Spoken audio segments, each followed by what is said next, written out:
we see ongoing protests and marches and disruption in our capital city and other cities around the country.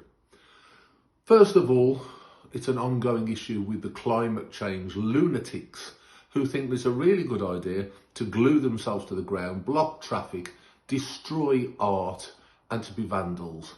They think that somehow that's going to make us all realise that we should all be part of their insane cult. Then we have people who are obsessed with wars in foreign lands and the conflict between Israel and the terrorists that is seeking to fight in Gaza. The message should ring out loud and clear. This is not tolerable in our country. We do tolerate free speech.